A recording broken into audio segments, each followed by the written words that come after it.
TV news channels में almost 90% leadership positions पे forward cast थे। मतलब पक्ष भी यही है, विपक्ष भी यही है। एएनआई ने वो वीडियो नहीं चलाई सिर्फ रुचि के साथ बदतमीजी की स्टोरी। कितनी सिलेक्टिव रिपोर्टिंग हो रही है।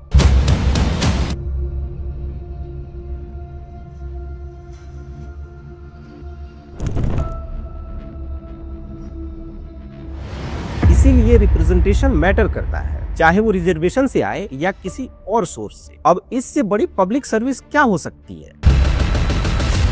जनवरी 13 को भाजपा सरकार नई यूजीसी रूल्स नोटिफाई करती है। 25 जनवरी को upper caste students in rules के खिलाफ लखनऊ में प्रोटेस्ट करते हैं। 27 जनवरी को ये प्रोटेस्ट दिल्ली पहुंच जाता है। हमारी मीडिया इन प्रोटेस्ट्स को न सिर्फ खुल के कवर करती है बल्कि सपोर्ट भी करती है। नमस्ते दोस्तों, मैं उदयन किशोर। और हालांकि एक जर्नलिस्ट को न्यूट्रल रहना चाहिए, लेकिन ये देख के अच्छा लगता है कि मीडिया सरकार से क्वेश्चन करती है, क्रिटिसाइज कर रही है। अच्छा इसलिए लगता है क्योंकि ये वो मीडिया है जिसकी जुबान से सरकार के खिलाफ चू नहीं निकलती। जिस सरकार को डिफेंड करने के लिए ये खुद अपोजिशन से लड़ जाते हैं, वो मीडिया यहाँ सरकार को अपोज करती है। वैसे भी जनता के साथ खड़ा होना ही मीडिया का असली धर्म है, जनता के साथ और सरकार के खिलाफ, चाहे जो भी हो सरकार।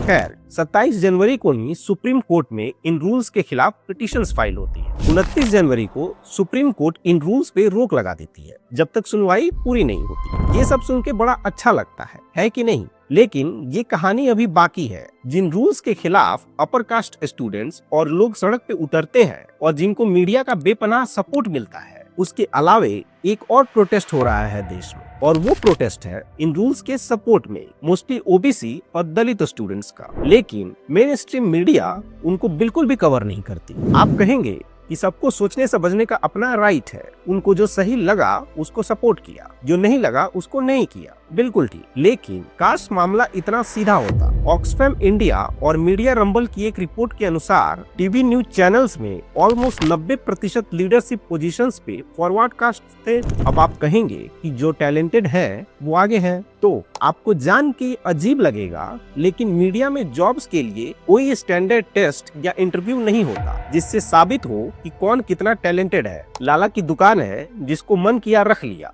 और किसको रखते हैं वो आप इस रिपोर्ट में खुद देख लीजिए। सरकार की तरफ से बोलने वाले भी यही हैं, सरकार को क्रिटिसाइज करने वाले भी यही हैं। मतलब पक्ष भी यही है, विपक्ष भी यही है, सो दैट नैरेटिव को कंट्रोल में रखा जा सके। क्योंकि अपनी बिरादरी से होगा तो उसको पता होगा कि कहाँ बोलना है, कहाँ चुप हो जाना है, कहाँ डाइवर्ट कर देना है। जैसे ये बहुत अच्छी पत्रकारिता करते हैं, दलितों पे होने वाले अन्याय पे भी बोलते हैं, लेकिन बात जैसे ही आती है कि दलितों का, ओबीसी का रिप्रेजेंटेशन क्यों नहीं है, ये या तो चुप हो जाते हैं या इशू डाइवर्ट कर देते हैं। वैसे भी इनका एनडीटीवी सिर्फ ब्राह्मणों को प्रमोट करने के लिए बहुत फेमस था, फॉरवर्ड कास्ट भी नहीं, सिर्फ ब्राह्मण्स। लेकिन खैर, लाला की दुकान है, जिसको मन किया रखा। लेकिन अगर ये टैलेंट है, मतलब कि आप बटुआ रखते हैं कि नहीं, आप थकते क्यों नहीं, 2000 की नोट में चिप है, तो फिर लानत है ऐसे टैलेंट पे। अगर ये टैलेंट है तो इसको तो सो कॉल्ड बिना टैलेंट वालों के हवाले कर देना चाहिए। I mean, इससे खराब क्या ही होगा। ऑलरेडी नेपाल, बांग्लादेश, श्रीलंका वगैरह की मीडिया से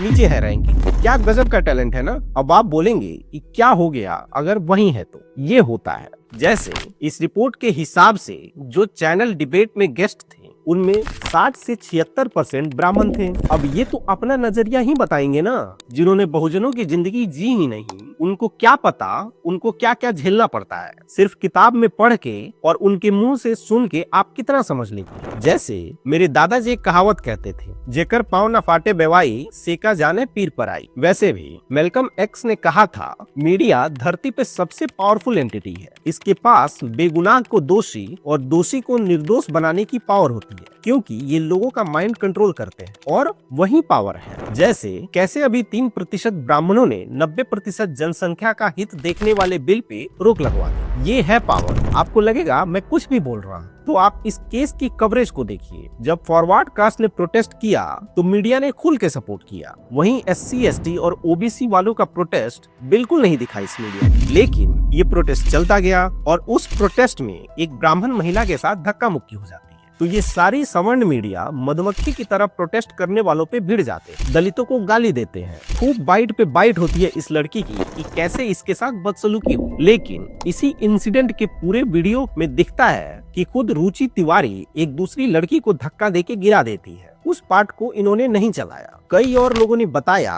कि झगड़े की शुरुआत रुचि ने किसी का फोन छीनने की कोशिश कर दी। उन लोगों का भी वर्जन नहीं चलाया। ANI के रिपोर्टर ने तो इंटरव्यू किया भी, जो कि किसी और के कैमरे में आया, लेकिन ANI ने वो वीडियो नहीं चलाया। चलाई सिर्फ रुचि के साथ बदतमीजी की स्टोरी, क्योंकि ये इनके एजेंडा को सूट करता है। इस बीच रुचि तिवारी का एक और वीडियो सामने आता है जिसमें वो दलितों से, जिनके पूर्वजों को एक कुएं और तालाब से पानी पीने तक का अधिकार नहीं था, अभी भी अक्सर ऐसी खबरें आती रहती हैं, उनसे चिल्ला चिल्ला के और हंस हंस के पूछ रही हैं, आपको पानी मिला? आपको भी पानी नहीं मिला? एक तो मैं वहाँ के स्टूडेंट्स के पेशेंस को सलाम करता हूँ कि इसको वही नहीं कूट दिया। खैर, ये पानी नहीं मिला वाला वीडियो किसी शुभंकर मिश्रा या चित्रा त्रिपाठी या पद्मजा जोशी या मनोज शुक्ला वगैरह को नहीं दिखा। कंडेम करना तो छोड़िए, रिपोर्ट भी नहीं किया कि एक और वीडियो सामने आया। कितनी सिलेक्टिव रिपोर्टिंग हो रही है। वैसे रुचि तिवारी जैसे लोगों में इतनी हिम्मत कहां से आ जाती है कि दलितों के प्रोटेस्ट में जाके उनसे पूछते हैं, आपको पानी नहीं मिला? आपको भी पानी नहीं मिला? इसका जवाब ये है कि इनको पता है कि हर जगह इन्हीं के लोग बैठे, चाहे मीडिया हो या ब्यूरोक्रेसी या फिर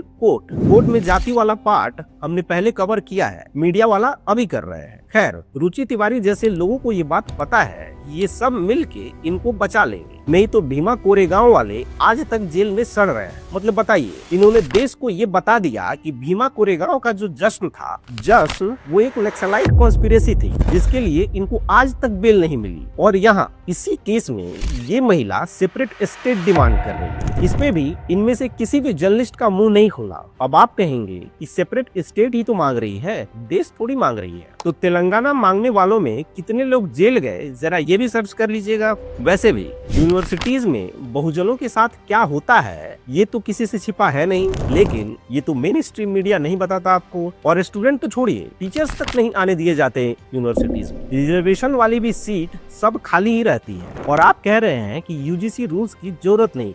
वैसे भी क्या पता, अगर बहुजन टीचर्स होते तो बहुजन स्टूडेंट्स की स्थिति अच्छी होती। तब आपका कहना जायज भी होता कि इन रूल्स की जरूरत नहीं है। इसीलिए रिप्रेजेंटेशन मैटर करता है, चाहे वो रिजर्वेशन से आए या किसी और सोर्स से। अभी बहुजन होते मीडिया में तो बहुजन का पक्ष दिखाते, ये सब दिखाते आपको। वैसे भी BCCI वाली जजमेंट में सुप्रीम कोर्ट ने कहा था कि क्योंकि बोर्ड पब्लिक फंक्शन परफॉर्म करती है, इसीलिए ये नहीं कह सकती कि वो जैसे चाहे काम करेगी और कोर्ट कुछ नहीं बोल सकता, क्योंकि BCCI सरकारी ऑर्गेनाइजेशन नहीं है। BCCI सिर्फ गेम कराती है, जो कि एंटरटेनमेंट है। यहाँ मीडिया तो फ्लो ऑफ इंफॉर्मेशन कंट्रोल करती है। लोगों को क्या बताना है, कैसे बताना है, क्या छिपा लेना है, किसको हाइप करना है, ये सब मीडिया ही डिसाइड करती है। अब इससे बड़ी पब्लिक सर्विस क्या हो सकती है। लेकिन अगर ऐसी एंटिटी पे सिर्फ एक ही वर्ग का कंट्रोल हो तो वो अपना ही एजेंडा चलाएंगे ना, चाहे वो जानबूझ के चलाए या simply lack of point of view के चलते। जैसे अभी इस UGC मुद्दे पे हुआ, मुट्ठी भर लोगों ने माहौल बना दिया कि पूरा देश UGC रूल्स के खिलाफ है, वहीं जो इन्होंने मंडल कमीशन के टाइम किया। इन सब को देखते हुए आपको नहीं लगता कि समय आ गया है कि मीडिया में सबका रिप्रेजेंटेशन इंश्योर किया जाए और सरकार को इस बारे में सोचना चाहिए। वैसे भी चलती तो सरकारी एड से ही है सारी मीडिया, बाकी तो जो है सो है ही। Thank you so much for your time. Hope I earn that privilege. अपने व्यूज कमेंट्स में बताइएगा और वीडियो अच्छी लगे तो लाइक और चैनल को सब्सक्राइब कर दीजिएगा और लगे हाथ बेल आइकन भी दबा दीजिएगा ताकि आने वाले एपिसोड्स के बारे में पता चलता रहे, क्योंकि अभी बहुत सारे टॉपिक्स पे बात कर। Thank you.